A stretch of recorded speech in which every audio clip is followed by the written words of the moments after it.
Whoa, wrong one there. Howdy's got to join us. Hold on, let me get you. Get you. There's Howdy. Hello. Hey. What's up, you peckers and wreckers heads? How are you doing this morning, sir? I am fabulous. How are you, sir? You had a fun-filled day yesterday with spending some time with Dad. Yeah, it was a day full of racing. First of all, happy anniversary, wedding anniversary to my parents out there. Like I said yesterday, I did what every good son would do. I went and dropped my kids off at Mom. And then I grabbed Dad, and we went out to the racetrack all day long. So we'll talk about that today. But do you check out any racing yourself this weekend? No, I did not check out any racing this weekend. Just kind of relaxed, and hey, there's nothing wrong with that. I know you're pumped for tonight. Oh yeah. What's tonight? It is Slide Job Sunday, baby. Hold on, Slide Job Sunday. Sunday. Is that like a phaser? Yeah, something like that. I like that. That was good. Howdy on the phaser. Yeah, buddy. That's like one of my favorite guitar. I love the phaser. Phaser is pretty cool. That's a pretty cool effect. Flanger is too. Oh man, we're having a good time this morning. Morning, Caleb Ramsey. Congrats to you on your win yesterday around the dirt. Congrats, Caleb. He's gonna talk in the phaser. He's gonna sound like Vader. That's good stuff. I'm your father. So, guys, check out the 305s and 360s coming at you today. Later, what time does that start? Is it like 7? 7, I think, is when 305s kick off. So 305s kicking off at 7. I'm repping a Bruzy Racewear. I know you can't see the 305s and 360s coming at you today. Freaked me out, man. I was like, who's in here? There we go. Spooky. I'm talking to myself there. But yeah, Bruzy Racewear, guys. If you want some 305s and 360s coming at you today, freaked me out, man. I was like, who's in here? Hold on a second. Howdy's touching button. Spooky. You good now? I think so. We'll see here. Oh man. So where was I saying there? Oh yeah, Bruzy Racewear USA.com. Check those guys out if you are looking for shoes, gloves, and maybe you like to wear those. I wear gloves. I don't wear shoes myself, but I know you do. Check out Bruzy Racewear for all those sim needs. If you got a slide job Sunday itch and you need some shoes, gloves, that's where you need to go. Morning, Mr. Downing. Mr. Downing and myself are getting ready to take off and run Okayama after this one in a 3-hour fun run in the official races there. So real quick, a shout out to Scott Schroeder. We're thinking about you today there. Just keep him in your thoughts there. He lost one of his stepkids this weekend, so very unfortunate there. So we'll get off with what we started doing yesterday, or what I sent you a picture of what I was doing there yesterday. let's jump into that. Early morning, we went out, grabbed Dad, and we went out to Whiteland, and I wasn't racing. We didn't have the current carts on the track, but these little tiny axles, these little tiny wheels were out there. No, not Hot Wheels. I'm talking about vintage carts out there, and my goodness, it's like they're still as fast as they were, but they just got a lot safer. Yeah, some of the vintage carts are actually faster than modern day carts, man. I mean, especially you get some of those dual Comet K88s on there. Ooh, man. They're screaming. Is that your first time ever seeing a dual engine cart? Yeah. Live action? Yeah, and both of them unfortunately lost it there around the track. And that just shows you, I mean, it was a really slick track. So they're driving completely with their throttle there, I'm sure, in those dual engines, because you give it any bit of power and you got two cranks just pulling you there. And like I said, I think they said their axles are maybe 3/4 of an inch. Now, granted, they're solid axles, but still, it's like, wow, man, those things are tiny. Yeah, and I mean, just the technology from then to now, you look at it and it's like I told you, some of those 50s, 60s carts, I'm not driving one. That's a death trap, man, especially, and they're putting all that power on it. It really does look like it. And their tires are like 2.5 inches wide all around, and they're harder than rocks. Right. And that's what we were talking to one of those guys there, and they were talking and saying that they get their tires actually at Tractor Supply for those. So kind of an interesting, like, I don't know if I want to be whipping around at, 30, 40, 50 miles an hour on Tractor Supply tires. I don't know. I'm sure they're rated. I mean, they've done what they needed to do with them, but still, that scares me. Well, and some guys will find new old stock tires. They'll find guys that have been hoarding them and got them hidden back in the barn somewhere and still have a box of them. And they'll come across and they'll pay a premium price for them, but some guys still find original tires from back then. Right, absolutely. Dwayne, thank you so much. You are incredible out there. Dwayne from Rossi, he's the spotter we talked to before. He said he's got that autograph there for I don't know if Dwayne remembers me or not. I used to race carts with Dwayne down at Whiteland. You may have been a little prettier back then. Who? You. Oh. I'm not going to talk for Mr. Dwayne.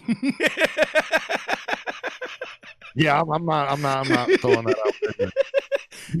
Maybe Howdy's a fine wine. I don't know. No, I've always been rough around the edges. We got Katie on here. Katie from Beehive over there. What's going on?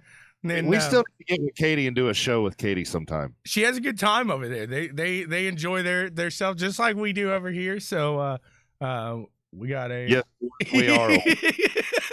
we are. That's we are like the vintage carts. There's vintage carts and then there's vintage racers.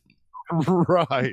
But no, I mean, speaking of that, I met a lady out there yesterday. She was driving, 71 years old, still whipping around. 71 years old, still whipping around a cart there. She started when she was 12 with her dad, and she still goes out there and does this. Her husband, I was talking to her husband at the gate there. I mean, it's just such a cool event. And guys, you really need to check out Whiteland Raceway. They got a lot of cool things. That's what I was a little disappointed that not a lot of fans out there. Just seemed like it was like the family, because, man, for such a cool event, I feel like they could have really packed those couple of stands out there. Oh, most definitely. Just socially distance everybody around the area. That's what I meant. But so after the vintage carts, we went out and did a little IndyCar racing for the first time. And oh man, what a great noise to have back in the ears there is the sound of those Indy cars coming around. And not only that, but they got that 8-hour event going on right now, and those sports cars sound fantastic. Oh, I can only imagine, dude. I want to see the IMSA cars so bad. I mean, my goodness, man. It was absolutely incredible to see that. And I don't think this was an IMSA event, but the GTR series or GT series, I think is what it was I think it's GT3s are running, aren't they? It was the GT3s and GT4s. So I'm not exactly sure who the sanctioning. I don't think it was an IMSA event, but still, I hope that opens up the door to bring IMSA here for a longer event. Now, granted, I'm not out there today for 8 hours. It's cold. It's raining. Not saying that takes away, because that probably adds to the event overall racing-wise. But we got a podcast to run, so I got to do this. But, man, I'd love to see Penske's in the works. He's talking to everybody out there this weekend and really seeing what he can do, because he's not just stopping where he's at. Because let's talk a little IMS news, really, because they broke the news this week overall that NASCAR is going to move to the road course. Which that's something we've been talking about for a couple of years now, and I think that's a great move on their part. I agree. I do agree there. I'd like to know, I mean, Dwayne, you're a spotter. What do you think of NASCAR over there on the road course? That kind of is an interesting – these guys can rub, though. That's the advantage they have, I guess, on the Indy cars, their ability to use those fenders. Because, I mean, we saw IndyCar. They got a little tight in a couple places, but overall, a really clean race. And I really like that setup on the track there, since they did the change – of the layout. Yeah, I agree. And when we seen the Xfinity cars run there back in whenever they ran because all the schedules screwed up for COVID. But anyways, that was a great race. And I expect NASCAR to be just as good. I mean, we've all been to the Brickyard. And I'm sorry, I'm not trying to bash NASCAR, because I know we have NASCAR fans on here. The Brickyard going around the oval is just a boring race. It's not exciting. It's not a good time. I turned down free tickets to go to that race because it's that boring. Now, with them being on the road course, I'm excited. I want to go. I want to see it. I want, because there's so many places you can go on the track to watch the road course, and it makes it more interesting to me. Absolutely. There. I mean, to bring it here on the oval originally, fantastic. I mean, it packed the crowds. They did a fantastic job with really pumping that Brickyard 400 up. After it started, I mean, it was always in the month of August, so it's extremely hot out there. Extremely hot.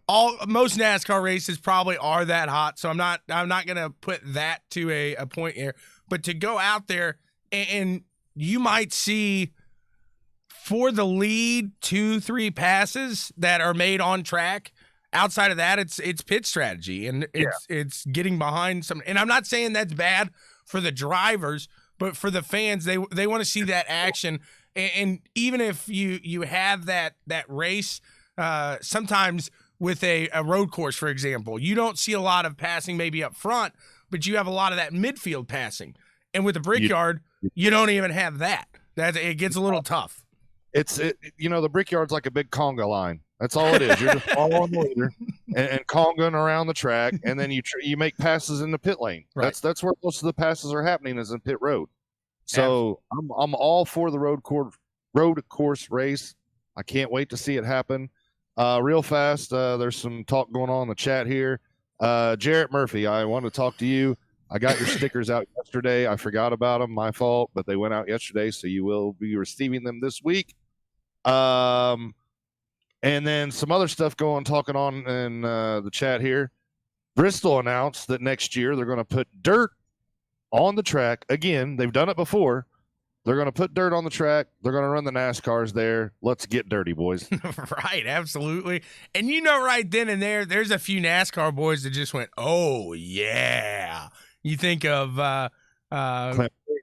Boyer. You look at if Larson comes back. Christopher Bell. There's quite a few of them in there that, and you got to figure some of the Xfinity guys that'll be coming in there next year. They got some dirt experience. I think it's great, man.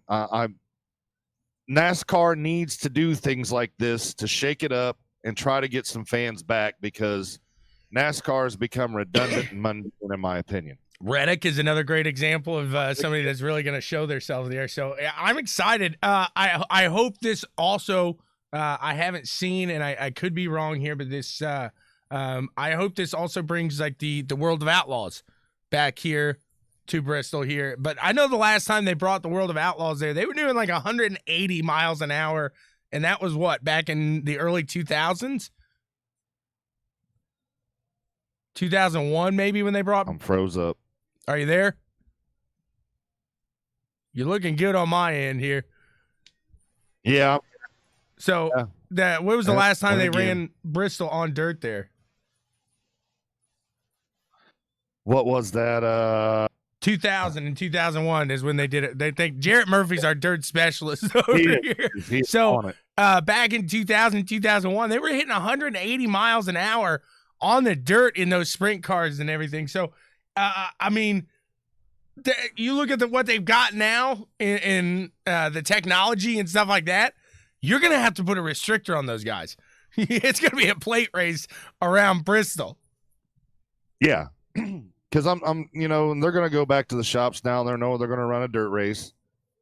Now, I don't know what NASCAR is going to do on the rules on this. I don't know if they're going to have to run identical chassis to what they normally run on asphalt, or if NASCAR is going to let them build a one-off car for the dirt.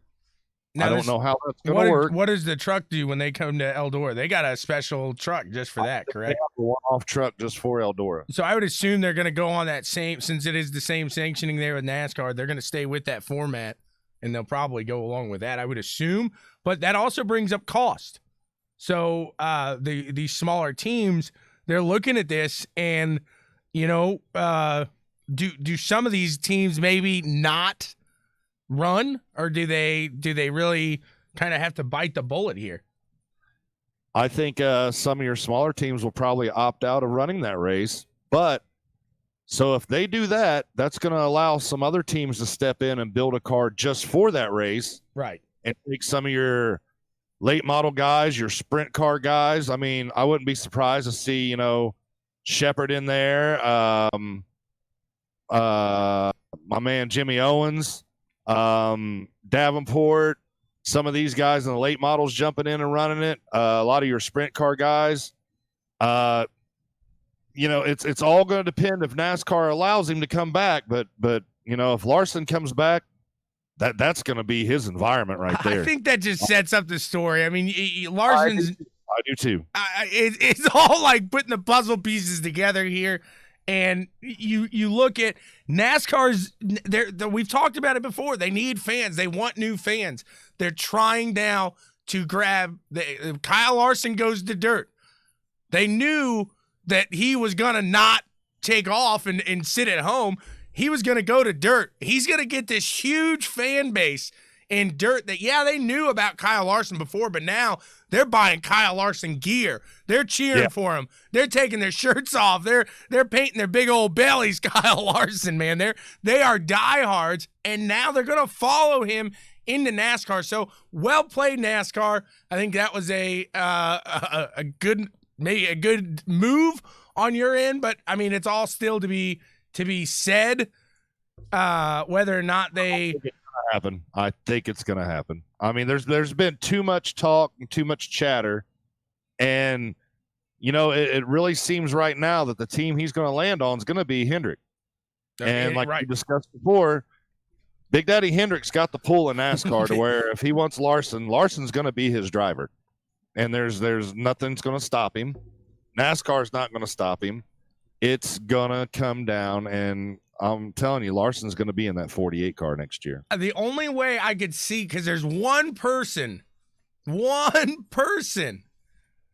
that can really get it done if he entices him, and that's Stewart. I'm not going to count Stewart out of the game until Larson signs the dot on somebody else, because right there, I mean, you look at it, it just fits so well. He's not going to have to argue with Tony about driving dirt.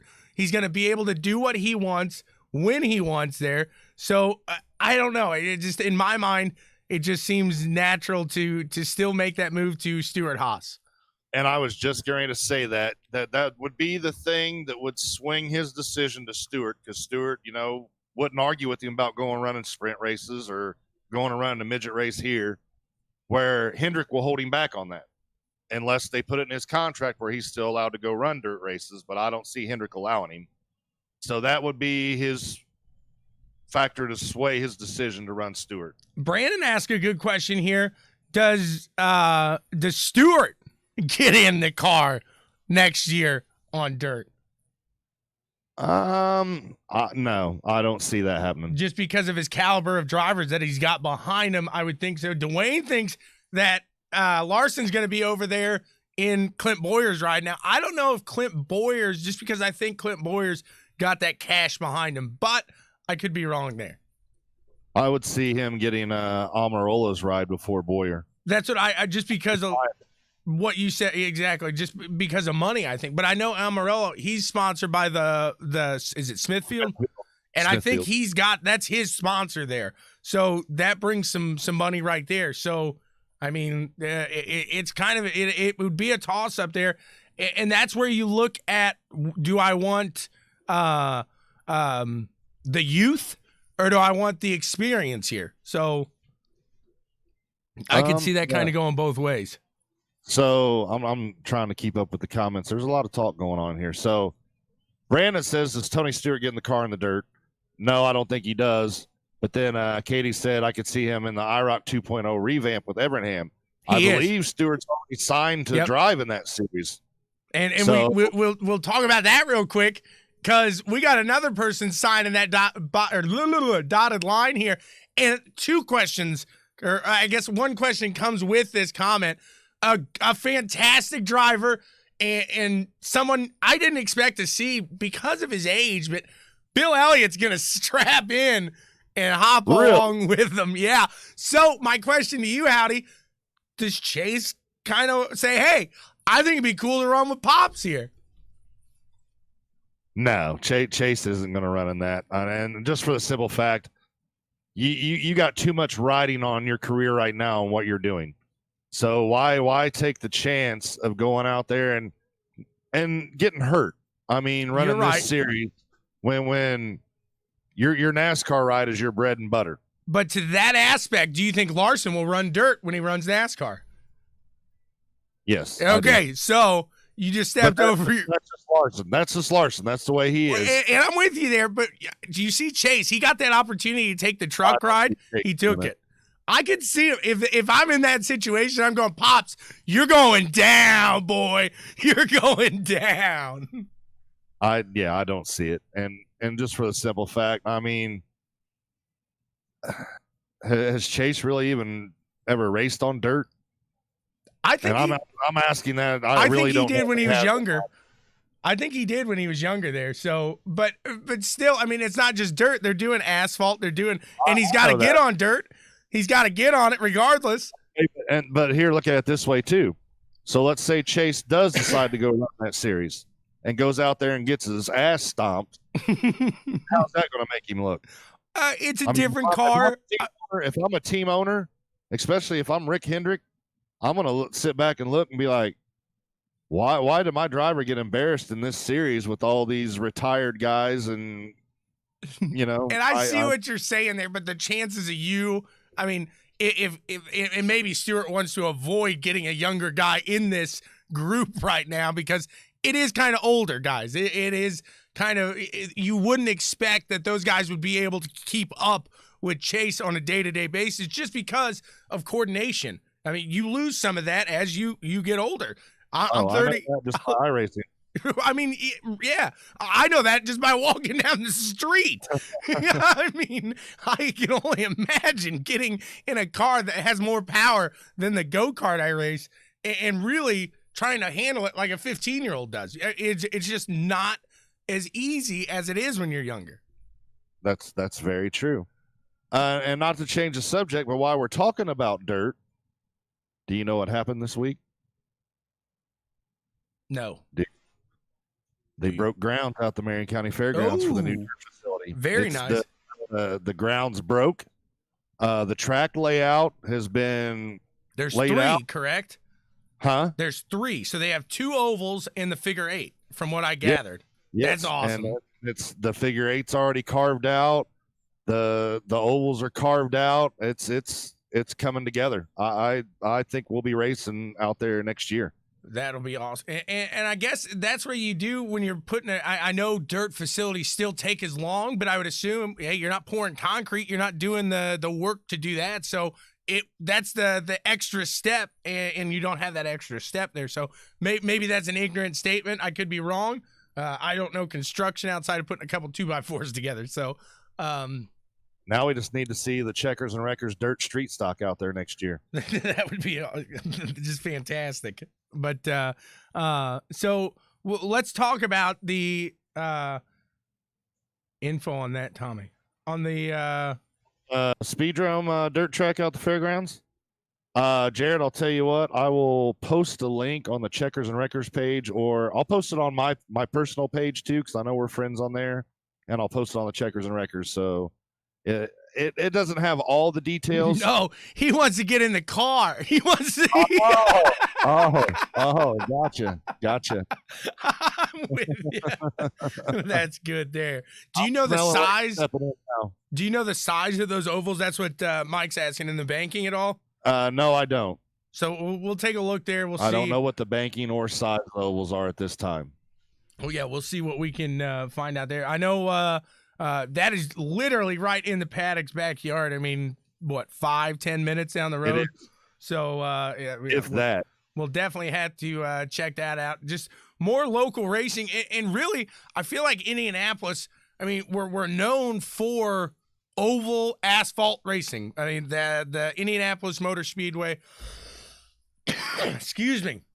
Dwayne actually mentioned that, you know, the Cup cars maybe, and I'd like to see 2 races here, not on the Brickyard, but you got the road course, and then take them to ORP. Make them run the oval there, short track race in there. But I mean, we have these famous tracks right there. The drag, we're very well known for that there as well.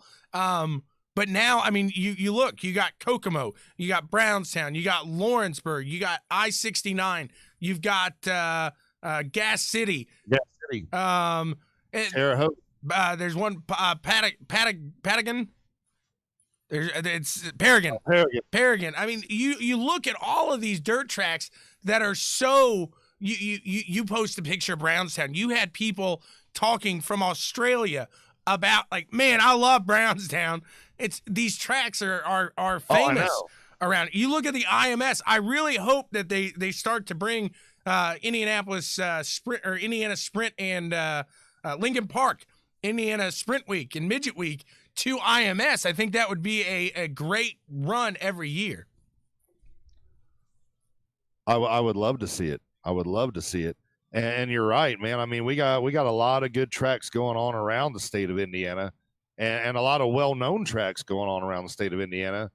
And you know, as far as the Indianapolis area, we've had IMS. I'm still going to call it Raceway Park.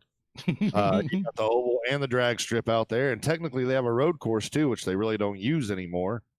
So like Legends Road Course or something? Huh? Is it like a little Legend course? I honestly didn't know that. No, it's I ran enduros out there in Nice. 99, 2000. Dwayne's ran out there on the road course. But Hobstad's another one. Exactly. Hobstad, yes. So we have all these nice asphalt facilities right here in Indianapolis. Now we're getting a dirt facility, and I'm stoked about it. Right, absolutely. We're launching, and that's exactly what Jared says. October 23rd, we're looking forward to it, because that should be there. Fun one. I'm going to try to be out there. I know Jared, he's going to be out there. There's no question in my mind that I would think him and Josh are going to ride up there. That's the day after my birthday. That's my birthday present to myself. We kind of share a birthday weekend. I've got the days after, you've got the days before. So at work out there, we'll have a good one out there. Hopefully we can both make it out. And it'd be my first late model. I've seen the Bombers. I've seen the Sprints and Midgets. So you ain't lying, buddy. That's my jam now, dude. That is my jam now. Dirt track racing. That's a dirty jam. I done ordered me some more Jimmy Owens gear online the other night. He's getting ready. He's pumped. He is stacked up to the brim. So you know, we mentioned what I was doing yesterday, but we didn't talk much about what's going on here in IndyCar. We got one One. The Buzzards win too. That's freaking awesome. Hey, I don't see anything wrong with that. No, not at all. The World of Outlaw sprints the next day there too. Yes, you got the World of Outlaw late models and modifieds on Friday night. Then Saturday night, you got the World of Outlaw 410 sprints. So they got some fun happening. So yeah, let's talk about what's going on. And Dwayne's got to be happy for his boy Alexander here this weekend, as he has a solid weekend. It comes a little late in the season for him, but hey, anything to get that ball rolling and really take you into the offseason, because we look at Rossi here, and we'll talk about that as he even gave the little emojis. Yeah, I see. So we look at Rossi, and does he end on a bad note per se the last 2 years? No, but not a strong momentum, as he loses the championship in the last race of those last 2 years. This year, coming into the final, having a strong finish here both days here at IMS, and going into a track that he is usually pretty strong at in St. Pete. Does this kind of open the door for him to say, hey, we're going to give it a championship shot here, and we're going to push with all the momentum that we've ever had? Well, you have to. At this point, you have nothing to lose. And you're right. The past couple seasons, that championship has eluded him. He's been right in the fight, come down the last race, and slips out his hands. Right. So, yeah, I say you come to St. Pete with guns blazing. You throw everything you possibly can at it, and you try to go out there and get the win and hope for, the other guys to have bad runs and maybe sneak in there and get you one. But before we get too deep into that, since Dwayne's on here, I want to ask a question, because I didn't hear the exact ruling on Friday where Rossi made the pass and he dropped 2 wheels below the white line. Right. They said in the driver's meeting, I guess, that you had if that left tire went over the white line at all, that you were going to be penalized for that. I didn't know that, so I was trying to get clarification on what exactly happened. Right. Yeah, the stewards came out the next day, kind of gave their explanation on it, and kind of gave him a slap on the wrist there. So it was kind of, and I could see where they pretty much told him to start listening in the driver's meeting, is what the steward said. But I mean, at the end of the day, I could see, you're in that driver's meeting, you got so much adrenaline pumping and stuff like that. It's hard to really fully pay attention. You just got to kind of hope you read that rule book, you're versed in those rules, and you put yourself in the heat of the moment there. That's a small white line to see when you're riding 2 inches above the ground. So, man, mistakes happen. What I was say, I don't even think it's the adrenaline in the driver's meeting. I think it's the adrenaline when you're on the track. And he was, you got your adrenaline pumping.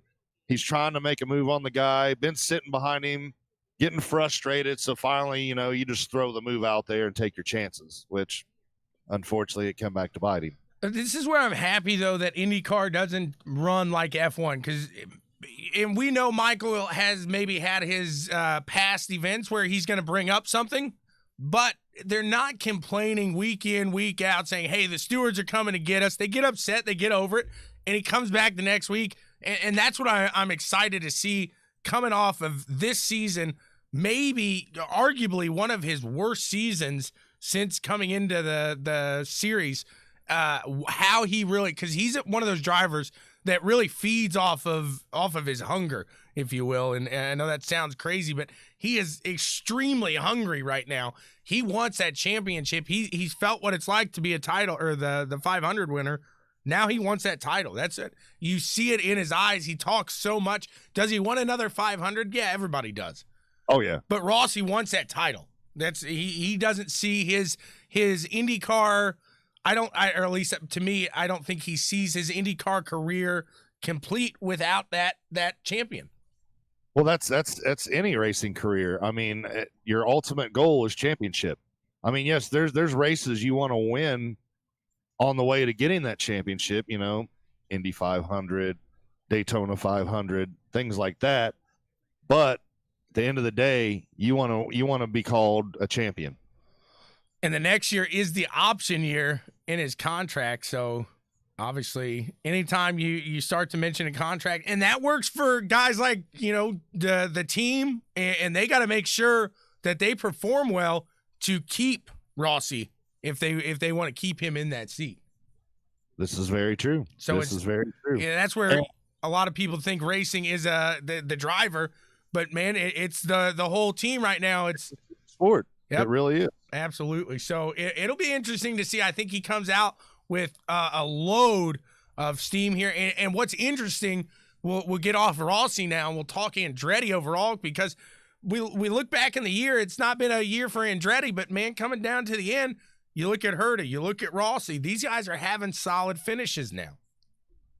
Yeah, I agree. I mean, it's a little late in the season, but at the same time, that's not a bad thing. If you've had a season like Andretti's had up to this point, and now you're coming on strong at the end of the season, it gives you momentum going into next season. It shows what your team's capable of. It shows, that you've made some improvements in certain areas. You've turned corners in certain areas. And so you're looking at, okay, coming into 2021, we got a good shot. So, right now, you get everything, and it's look forward to next year, and don't have the things that have happened this year, which most of them hasn't been Andretti's fault. Some of your technical issues, that's not on the team, that's on Honda. So I think Honda got everything ironed out, and Andretti's running good now. Yep. And I don't want to step away too much, but you mentioned Honda, and we're talking open wheel. We'll talk. Before we go, I know where you're getting ready to go. Before we go there, let's stay on IndyCar for a minute. Let's talk about we gave this guy a bad rap at the beginning of the season, but now he's one of the best drivers out there right now. Rinus VeeKay. Yep. Rinus VeeKay, man. I mean, so what was it? I think Carpenter gave him a bad rap at the beginning of the season. Well, we all did, because he was tearing some stuff up. He was. But Friday, you go out, you put the car on the pole. You led, I think, 15 laps, and you get your first podium. Yep.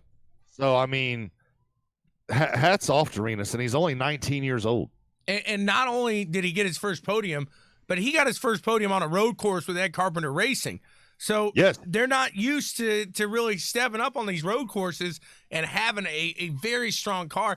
Now, granted, you saw in that first race Friday, a lot of these guys smashing that push to pass there early. Oh, he got up most of his push to pass in 4 laps. Yeah, 4 or 5 laps there. I think he had all but 50 seconds left. It's like, hey, dude, you know, we got a long race coming. You might want to hold some of that off. But, hey, it worked out for him in the end. Really showing, I mean, they showed some of these passes that Rinus VeeKay has made throughout the year. And you talk about a driver that has that kind of Scott Dixon quality where he's going to put himself in a position that they're going to get close, but it's a very well structured and formulated, thought of pass as he goes around the outside of some people. It's not where we see Herta. I would compare Herta more to that Senna, more to that Takuma Sato, if you will, where he's going to throw it in there and really hope for the best sometimes. And we saw a couple moves like that yesterday where he goes to the outside and takes that car. It looks like back in the 90s, what I remember the 500 being. You know what I'm saying? When he made that move and he goes to the outside and they go to block him and he just jerks down to the inside and takes it away. I mean, absolutely incredible moves by Herta. But like I said, Rinus kind of steps back, and that may have been because of the stuff that he tore up there early in the season. Now he's stepping back, and he's looking, and he's saying, okay, I know I'm fast, but I just have to put this into play here. Yep, and he's driving the wheels off the car, man. The past 3-4 races, because it was Mid-Ohio, he was strong. Indy's strong. I really like where this kid's going, and I hope he continues to keep that momentum up. And going on Dwayne's comment here, you nailed it, man. We talked about that last year. I would love to see Ferrucci get on a team like Andretti or Penske or Ganassi or some. I would love to see him get that shot on a big team to see what he can do, because I think the kid can drive. I really think he could produce some results with a good team. I mean, you've seen what he's done in the cars that he's running now. I mean, he didn't have the greatest weekend this weekend, but he's been up there and he's driven those cars beyond their capability. And what I do find kind of interesting with that, though, is the budding on-track rivalry, if you will, between Colton Herta and Santino Ferrucci after that run-in at, what was it, Road America, where Herta went up a little wide, took Ferrucci off the course, and we saw Friday, he told Herta, hey, I'm going to remember that. I'll remember you.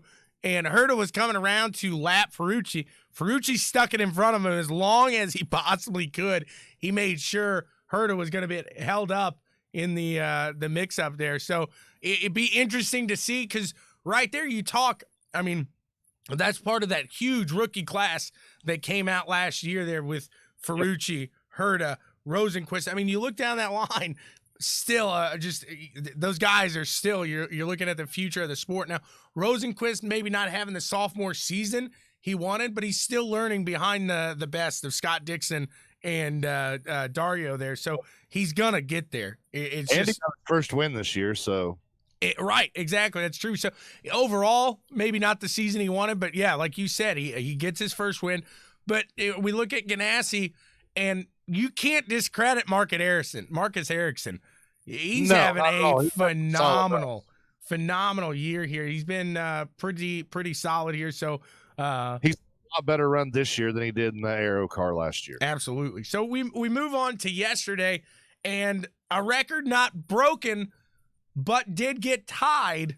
Will Power ties for most wins in an Indy car there with that win on top of the board with Alex Zanardi. So very, very big name up there. And we've seen Will Power on the top. He had that fantastic, what was it, third, fourth, fifth year of his career that he just really came out and collected wins on those road courses, and it didn't seem like he was going to get beat.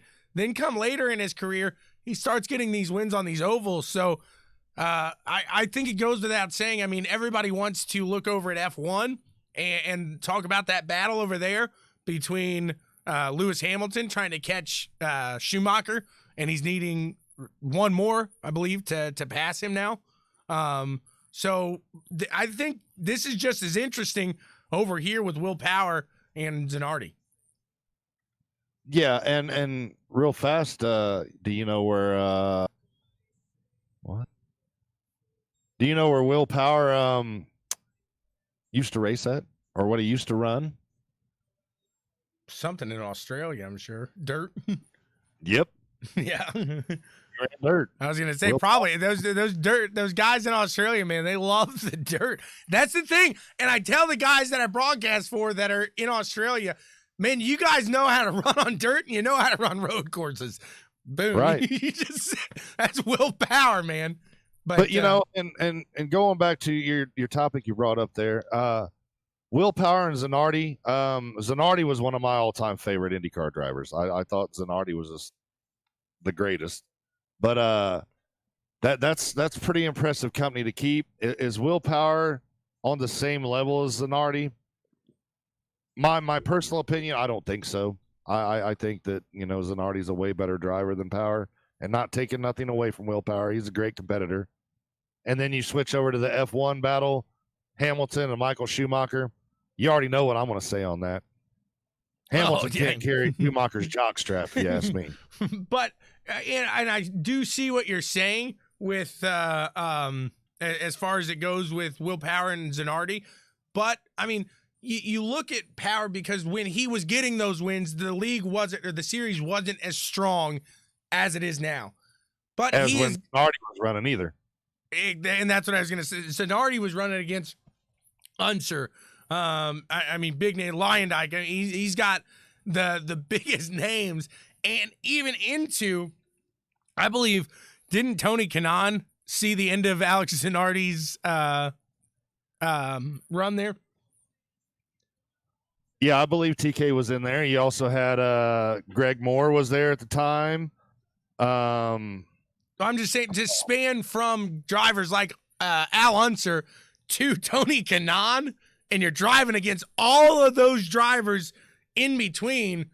and you're doing it at a top tier each year within in and out there. I mean, that just goes to speak volumes. And I see what you're saying with Will Power there, but still an impressive feat that you're able to collect that many wins throughout the series. And you look over, you would think that the next in line would be Scott Dixon, but it's Will Power. So yeah, I would have thought it'd been Dixon before Power, but oh well.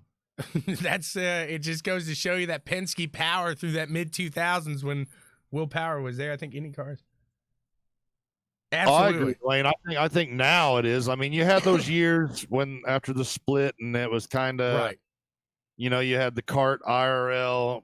Now, yeah, I think the competition in IndyCars is as great as it's ever been. So that's what I was going to go on and say. Actually, is now you look at if Rossi, if Herta, if Rosenquist, one of these guys can come in and through their career, and if it stays this competitive, that's when they top Zanardi. I think that right there is when you say, yeah, you are the best IndyCar driver that there ever was. And like I said, I'm not discrediting Power because he is a fantastic driver. Number one, he's had the pleasure of racing for Penske all but one year, I believe, in his career. I think you're right on that. So that, and not to take away anything, because even though you got Penske Power, you still got to run it. You still got to put it up front. So, and Dwayne, that's a huge deal with what they're saying here after the release. And kind of, I want to know your opinion here. How do you, we'll switch tunes to the schedule of IndyCar here. And a lot of, so we don't see Richmond. We don't see Iowa. These Circuit of the Americas is off, which was kind of surprising. Yeah, that shocked me. So you're taking away some ovals, but I can see, I think it was Robin Miller put it, and he's like, if you guys want ovals, why aren't you coming when they're there? And Dwayne, I know you're there, and I would love to be there if I can, but I see where a lot of these fans, those stands aren't crowded when they're at places like Texas, when they're at places like Iowa, Gateway, stuff like that. Right. So are you gonna? What's the risk to reward there? But you know, and looking at the new schedule, my question is: do we really need 3 races at IMS? Okay. That was my next question. So I really need 3 races at IMS, and you know that I know you love the place just as much as I do, and you know, in May we have the road course, and we have the Indy 500. I don't think we need to come back and run another race.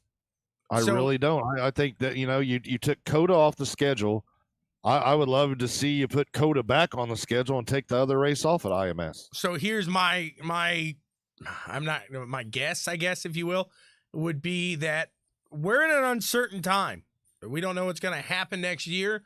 We are. So they threw an extra one on there. Hey, just to say, man, in case we got it. So now NASCAR announces that they're going to split with Chicago and Kentucky.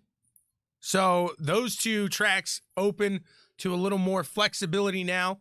And do we see maybe the Indy cars travel back to Kentucky, maybe go to Chicago there? So that's a possibility. I would love to see him go back to Kentucky, and I would love to see him at Chicagoland. I think those would be 2 great races for IndyCar. Now, I mean, I like that we have a 17 race schedule. I do like that fact. You know, so they are getting more races on the schedule. I like the fact that you add a street race in Nashville. That is going to be. Yeah. I wouldn't mind going to that race either. But yeah, with you need more ovals than what you have on the schedule. I'm sorry, you really do. I don't have the answer for that. Why they didn't do it, and I understand what Dwayne's saying with NASCAR signed the deal at Richmond. That kind of blew the deal for IndyCar getting in there. And what he also says there is that the 3 races at IMS kind of cheapens the series there. So I agree. I can see coming off of this year of uncertainty, if everything is okay and we're rolling, hey, let's keep the cost down this next year. Let's get everybody back in the game. If Chicago gets tore down, that's a shame because that's a nice facility, and I think it's a fast track. It's one of my favorite asphalt tracks to run, ovals on iRacing. But So he thinks Iowa's the same way there, and I could see it. Unfortunately, I mean that's a big. That's the cold hard facts of it, and and if they're not, it's a big chunk of land that a racetrack is on, and Chicago ain't cheap, baby. It ain't cheap. You just lost NASCAR, which was your big race of the year. So now what are you going to do? Right. I mean, you can run a small series in there every weekend. It's still not going to make up the money that you were making with NASCAR, and you're not going to be able to keep the doors open doing it that way. So, right. Yeah, so it's probably going to lose that track, and like Dwayne said, probably Iowa too, which that's another facility I hate to see go. But that is the cold hard reality of racing. If you can't get the fans in the stands and you can't keep the races coming in, the track's going to be gone. Right, absolutely there. So we move on to the last bit of IndyCar action, I guess, and we're just going to line it up here for St. Pete. Usually we're used to 3, maybe 4 guys in the hunt for it at the end. Only going to be 2 here. 2 coming down at it, and they are 2 greats of IndyCar history, of IndyCar time, past, present, future. Names that will always be spoke of.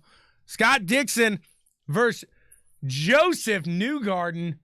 It's going to come down to St. Pete here. Scott could have clinched it yesterday if he would have had a good enough race. All he needed to do was gap Joseph by 15 points. He could have taken it. I thought that would have been absolutely incredible to crown a champion at IMS in October, but we didn't get it. So they go on to the final race of the year in St. Pete, and somebody is going to get crowned champion there. Do you think Scott Dixon comes out on top, or you think Joseph? I do. I think Dixon gets it. He usually runs pretty good at St. Pete, and he runs good on a road course, which, not taking anything away from Newgarden, he does too. But I think Dixon really gets the job done at St. Pete, and then he comes away with another championship. So if you look down the line at the year that they've been having, you look at Dixon, he starts up at the top, and he's kind of been trailing downwards. Newgarden on the other side kind of starts a little low, and we're riding the Cindric train to the top of this one. I think Newgarden steals this one from Dixon, honestly. I think he goes out there and that Penske power again. They're on it right now. I think this is where does Newgarden have the ice in his veins?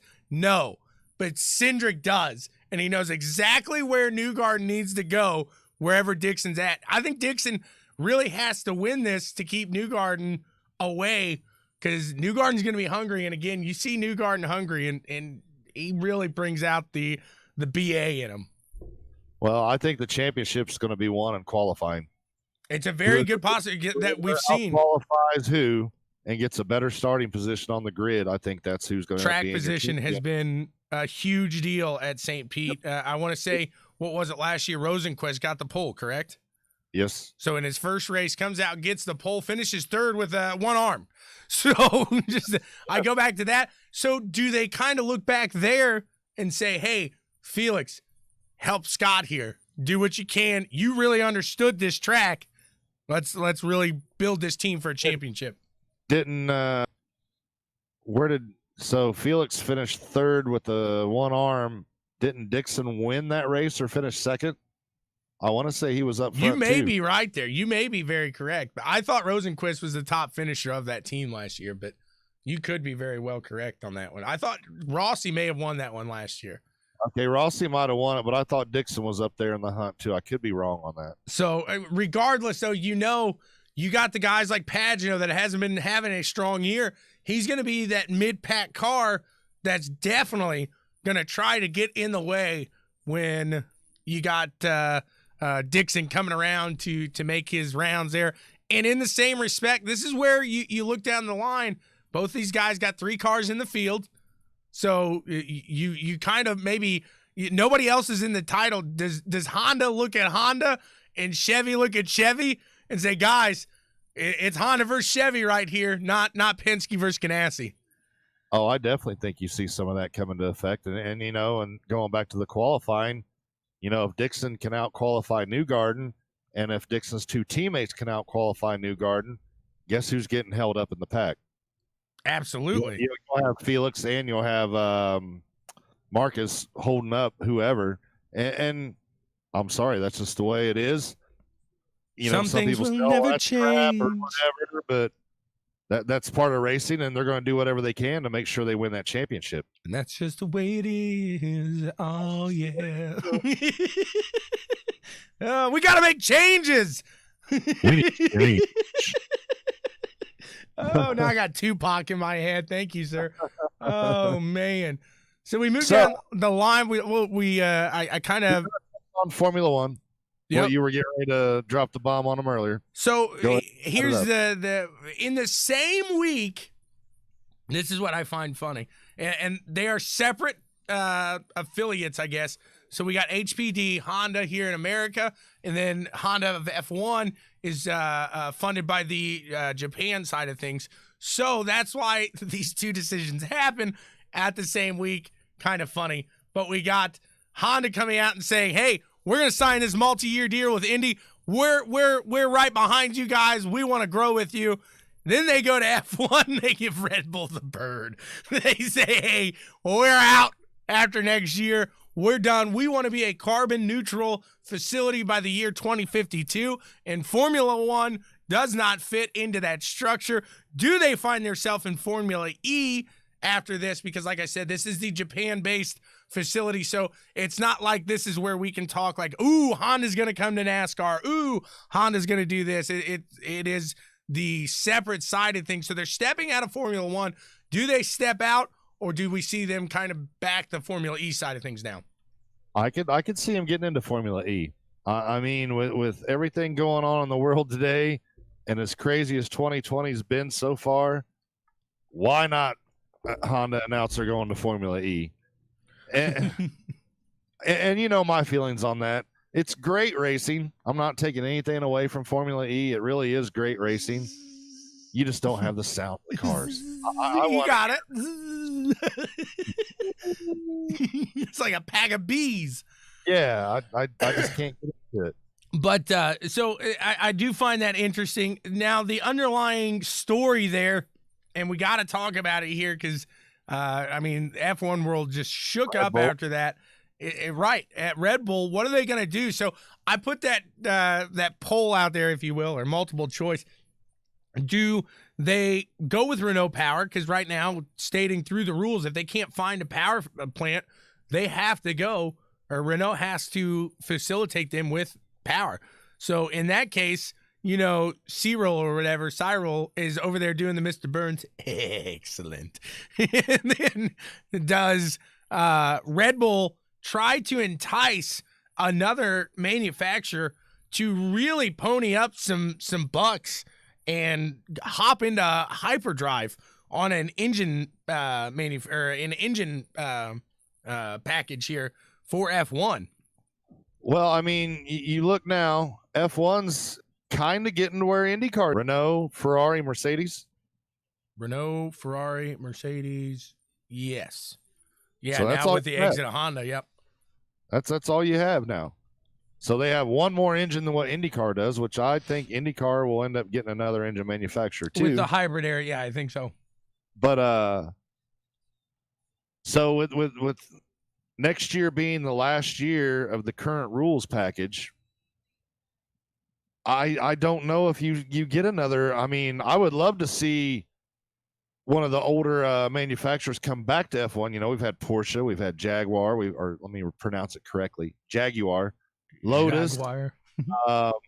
Here you want to pull from the past, and a lot of these guys are saying, you know, hey, BMW, Toyota, you know, they could come back. Here's my question. I don't see Toyota coming back though. Let's put an American manufacturer into F1. Chevy powers an IndyCar. Let's have Chevy manufacture an F1 engine. I think that would be absolutely phenomenal. I know I'm crazy. I'm the nuts one over here, but you're the closest in the. Come again? I don't think you'll see it. I don't either. But I in my dreams every night I'm sitting there thinking, man, Just can you imagine? Brad keeps saying Dodge, and I just don't see Dodge. Are you freaking crazy? Barrel, barrel, barrel, barrel. That just doesn't work. You got to have a little class in F1. Dude, a Dodge can't make it around the block. You expect it to last a whole Formula One race? So what he said with Dodge to me the other day was talking about Fiat being, with the Fiat name on there. Now, I could see that, but at the end of the day, I just don't see Dodge would make that move into NASCAR, I think, back before they would make a very expensive move into Formula One, where really their market is here in America. And if you're going to do the manufacture, I think the benefit of that is selling cars in the back end. So I really do think that's where I could see Chevy kind of saying, hey, maybe, let's think about it at least. But I would think with Chevy, you'd almost have to have an American-based team. They would want, and that opens up the door for possibly that Williams team now. Or Haas. Yes, exactly. So Haas, obviously not too excited with that guy. He said he could see Lewis pulling up in a Dodge saying that got a Hemi in it. That's good stuff right there. On his little scooter. Wow. I'm done. That's awesome. I drop. Oh man. Oh, so all right, so is that all we got for F1? Yeah, I think so, because I think they got an off week here, so they'll be moving on. If you look at the mid pack, we got a really solid title, or not a title, but I guess the best of the rest coming at us. So it'll be fun to see those. I think last 6-7 races. But yeah, so then you go for a rip there, bud. So, we saw his beautiful little ear pad. Where was I going with that? Big news coming from NASCAR today. They're following Tony Stewart. You know where we're at, Talladega. So halfway through the race today, they're just going to turn them around and reverse them. They got a quota of cars to wreck. Tony Stewart's in charge of this race. No, I'm just joking around. One of the best quotes. No, what? One of the best quotes Tony Stewart ever made there. Says, maybe there wasn't enough wrecks today. Obviously, you guys aren't happy. We need to go out there. We need to wreck more cars. So I want you to go back out and hit the pace car. He was, I'll never forget when he was just hot on that one. So that was a pretty, you see tempers flare here at Talladega Super Speedway Racing. We hope for the safety of all the drivers. We saw a crazy finish there yesterday, and he said Justin Haley. Justin Haley takes the win. And I've actually raced with him on iRacing. So he was really cool, down-to-earth, younger guy. Afterwards, he said, I'm the new Intimidator, baby. You watch out for me. I'm coming. He's this clean-faced baby boy there. Justin Haley, he's ready. Hopefully he can back up those comments because, hey, we need somebody like that. We need a talker back in NASCAR. We don't have that. But outside of Busch, we need that fun-loving guy to kind of be the good cop, bad cop to Kurt Busch, if you will. All right. Sounds fair enough. So I thought that was a pretty interesting comment. A lot of guys coming out being like, whoa, bud, you slow your roll there. You just relax. But, hey, I like it. You come out there, you win at Talladega. It's a hard-fought win. Anybody that is, I know it's a simulator, it's a game. Anybody who's raced on iRacing and try to take one at Talladega, you know how hard it can be. Whether or not you got the fastest car, you still got to get through all of that field. You got to make sure you're clean throughout it. You get any bit of damage and you fall out of that draft, see you, you're gone. You get around with a bunch of squirrels that have never been pack racing in their life. Right. Well, that's what Kyle Busch would say about some of these guys here. So, I mean, it files over just to the same side of NASCAR there. So we will watch today as these guys take over Talladega and in the playoffs. So it should be a solid run. I mean, anything we should keep our eye out for today. I can't think of anything besides just the big one. Yeah, that's all you got to wait for. The big one. The big one. Absolutely there, and it's not an Brooke, if. Frick said, we're going to get to that here in a minute. Just stick with us. We're going to get to iRacing here in just a second. It's not an if. It's a win. So he said Harvick's more of an intimidator. Kyle just cries. Harvick keeps it quiet though off the track. Once he's done, he's done. Yeah, but then when he gets in the pits, he'll tell you how it is, and he'll tell his pit crew all how it is too. If his pit crew screwed up, Kevin Harvick's gonna be the first one to tell them about themselves too. We gotta let them know how they do. He's kind of an asshat. So Ryan Blaney was the winner here last year. See if he can. He's a solid chance to win here. He's always ran good at these Cup races. We saw him right up there at Daytona here this year. So if he can stay clean, definitely look for Ryan Blaney to top the charts here. Obviously, you're looking at Hamlin. He's a fantastic super speedway driver, and he's right there. So what do you think on Hamlin's chances here today?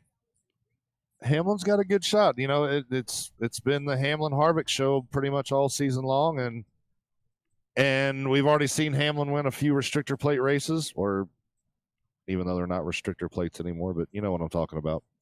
So, Right. I mean, he's got a legit shot to win today. Absolutely there. So really no big news, if you will, here. We're going to talk about that. Yeah, no really big news, if you will, here is we talked about Kentucky, Chicago off. We talked about the dirt race there in Bristol. We could talk real quick if you want to about what we mentioned here last week, and the hometown hero ends up taking it, progressing in. And I said right there, if he gets a win, watch out for Kurt Busch coming through the rest of this playoff. I think there's going to be that one person to take him down. That's who it's going to be after that win. Yeah, it was an impressive win for Kurt last week. I thought Kyle would do better than what he did, but he's just had a crappy season. It's not a typical Kyle Busch season. No, and I mean, we talked about it last week. I think you look at those two brothers, who's having more fun, who's going out there and enjoying this season a lot more. And I think it shows at the end of the day, too. Alex, I'll take who is Kurt Busch for 100? Ding, ding, ding. So, absolutely. I think that really comes to show it. So, at the end of the day, I think that's what is really playing a factor. Yep. So, well, let's. these guys John, are ready to talk some iRacing. Calm down here. Would you calm down here? we're getting to all this, Mr. Impatient. So yeah, now let's talk some iRacing. So today kicks off Sunday.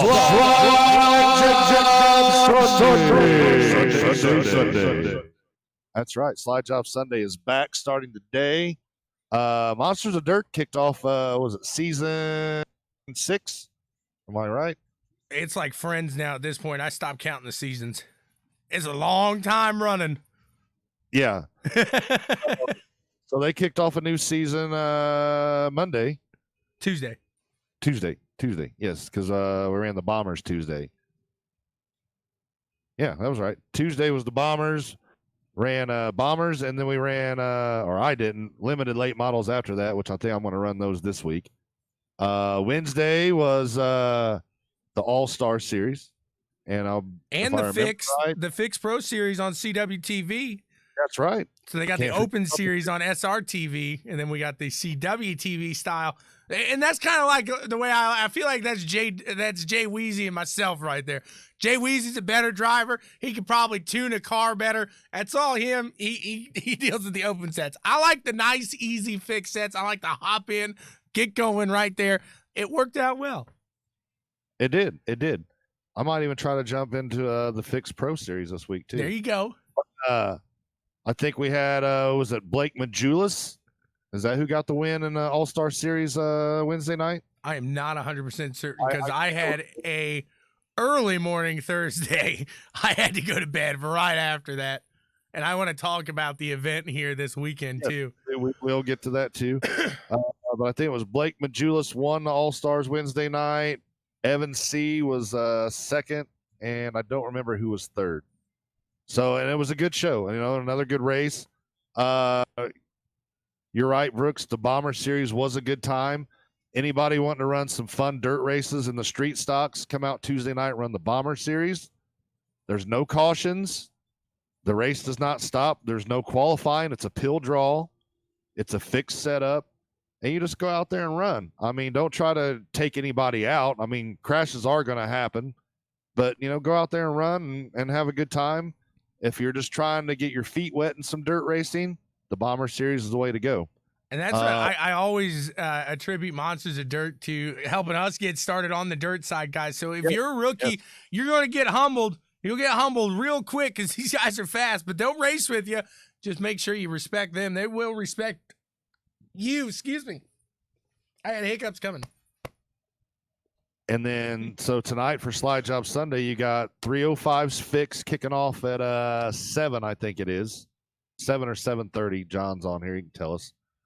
And then right after the 305's fixed, we got the 360s open. So it'll be an open setup for the 360s. And then we also have Pricks of Pavement tonight at North Wilkesboro. Should be a fun one there. So Monsters of Dirt's throwing a little bit of everything at you tonight, man. You can either go dirt racing or you can go asphalt racing or you can do a little bit of both. A little bit both, maybe. You might even do a little bit both. So, absolutely. It's going to be a fun one here. We're excited to see. Oh, it's in Knoxville tonight? Just made your day, didn't it? No, because I can't race tonight. Oh, well, darn. Dwayne says USAC National Sprint Car Championship decided last night with Brady Bacon getting his 3rd championship and Hoffman's 12th. Tyler Courtney with the win, but DQ'd after the feature being too light after boiling all of the water out of the radiator, man. Oh, what a heartbreak. So Tommy boy, let's hear what you've had going on. You've been getting up about the same time I've been getting up and going to work. Yeah, it's been an early week here. I've did a little Australian broadcasting, did a little broadcasting down under. And these guys were, I mean, like I said, what are these guys good at? They're good at dirt. They're good at road course racing. Well, they got into the midgets in the sprints, and they did a 3-night deal here. I said 3-morning deal. To them, it was not a night, but it was 3 mornings for me here. We got up, and they did the midgets first, and it was Limaland, Lernerville, and Weedsport, which Weedsport, to broadcast a race, looked fantastic, but really looks like a different track overall. So kind of an interesting addition there of a newer style, if you will, something iRacing on the dirt really needed. But these guys, they know how to throw it down on the dirt there. And, man, just a blast watching them do so. And we just had loads of fun. We're still looking for Mr. Whiskers out there, they would say. So if you see Mr. Whiskers roaming around out down under, look out for him. A spider probably got to him now, knowing what they got down under. But if you tune in to CWTV, maybe I got you ready for work.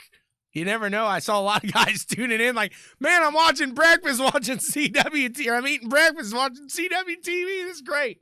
I know, I'd wake up 4:30. My phone's like CWTV or Checkers and Records. You think you rolled over, hit go live or something? Who's going live on Checkers and Records now? It's me. It's me. What's up, Tiffany? You should have seen the first day I woke up. Ashley's like, "What are you doing?" You just don't worry about it. You go back to sleep. I'm gonna go scream downstairs. Time to make the donuts. Yeah, exactly. I'm gonna go scream downstairs here. Just gonna start yelling. Hopefully, I don't wake everybody. No, it's I don't wake everybody up, and you know why? Because Auralex Acoustic sound treatment, guys. It sounds so clean, clear, and crisp, and it's not isolating everything. But boy, I'll tell you what. With I got a few pads right above me here. I got pads all over the place, and really helps out, and it just makes the sound in here so nice. Huge. It makes it different. Absolutely. Absolutely. I'm all over the place today. That tongue's just grabbing me today. So absolutely.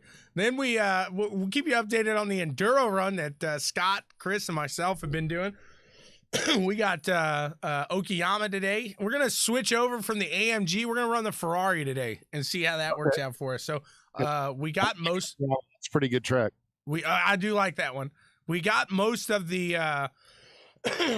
most of the cars for this series. So what we've been doing is kind of testing out all the cars to see kind of what one works best for that track. And for the first time, really, the Ferrari kind of outdid the AMG. So going to move on over to that. Hopefully it works out for us. We'll see. It's just Downing and myself today. We're doing it for Scott today. We'll see what we can get done. Hopefully we can get him a good finish here. Nice. So I guess we're Schroeder strong today, if you will. Schroeder strong. Schroeder strong. So that should be a fun one. That's kicking off. We do that right after the podcast here. So I'll try to get some pictures, maybe a little video from there. We'll see. And there you go, Haldane. I think he's on the team, so you might hop in and help us out. So I'm trying to think. We got anything else today? I'll jump in and help you out. My license isn't up there yet. I love the road course. I'm getting really into it. It's been a blast so far. So I've been learning how to drive a late model all week. I'm just slow. No, actually, I got some. I got to give a shout out to AA Austin Anderson. So what was it? Tuesday after the Bombers, and I was just kind of goofing around. And I was messing with him. I was like, man, when are you gonna teach me how to drive a late model? Nah. He's like, hey, hop down to the other channel. So we got in Discord, went on to a different channel, and he was really giving me some pointers and gave me some setups and stuff like that. And I got down to like a 19.1 at Knoxville in a late model and a pro late model. That time means nothing to me. Is that good? I think it's pretty good. Okay. I was gonna say, that's like saying, hey man, for me it's fast, so I don't know if a 19.1 at Knoxville and a pro is good or not. I'm with you. Hey, if was you're keeping improving, that's all that matters. Yeah. If you're knocking them down, that's all that counts there. Right. Well, so, I think it's time then to head on over to the Checkers and Wreckers picks of the week. We're going to talk a little Talladega today. Talladega picks here. Talk the checker, and I'll start it off. We look down at the starting field today, and I mentioned him earlier. He's coming off a great week in Vegas. That win. I think Kurt Busch has another great day here today. He starts second. We'll see how he does. You're taking Kurt Busch? Kurt Busch is my pick today. All right. Dwayne, thanks for hopping on here. Appreciate it, sir. Dwayne, good talking to you, buddy, man. It's been a long time. And tell Johnny and Richard I said hi, too. You know them all. So I'm going to go with last year's winner. I'm taking Ryan Blaney. Going with Blaney there. He's going to start a little farther back than he'd want to, but back there in 14th, you know as well as I do, you can make it up there easy. Yeah. I'm going to go with the wrecker. I'm going to go with that Hendricks power at number 88. He's starting fourth. I don't think he's going to have a top 10 finish today. We'll see. I don't think he's had too many solid super speedway runs, so we'll see how it plays out for him today. Nice. I'm agreeing with Brooks on the wrecker. I'm going with Kyle Busch. Going with Kyle. Not had a solid year. Starts sixth, so he's been qualifying okay, but just can't get it down in the race there. Excuse me. We look down, and I'm gonna go. You're gonna hate me for this, but I think I gotta go with my boy Matt D. for the dark horse here today. Starting 13th. He's still kind of uncertain. I mean, maybe behind the scenes knows about that 48, but I still think if the dotted line's not signed, he's still out there as a underlying competitor for that seat. So I think he has a solid day today. Brad Haldane's coming in with a check with two. Busch, Kyle Busch wrecker, and he's picking Matty D for his dark horse. Oh, you just got jinxed. My dark horse, I'm going to go with Tyler Reddick. That was a good pick there as well. Reddick starts, let's see where he's at today. So starting back in 30th, he's going to have some moves to make. But, hey, he's shown it that this year he can do it. We'll see that. Guys, I posted the YouTube channel there for the Indianapolis 8-hour race on the page, so check that out. If you're into the sports cars, that's a very interesting one. The rain is starting to dry up finally on the track. These guys really shaking it down. They got like 6, maybe 5.5 hours left here, so still a lot of racing going on there. Talladega goes on later. And as always, we got the Monsters of Dirt coming your way. Guys, thanks so much for tuning in here today. Howdy, you got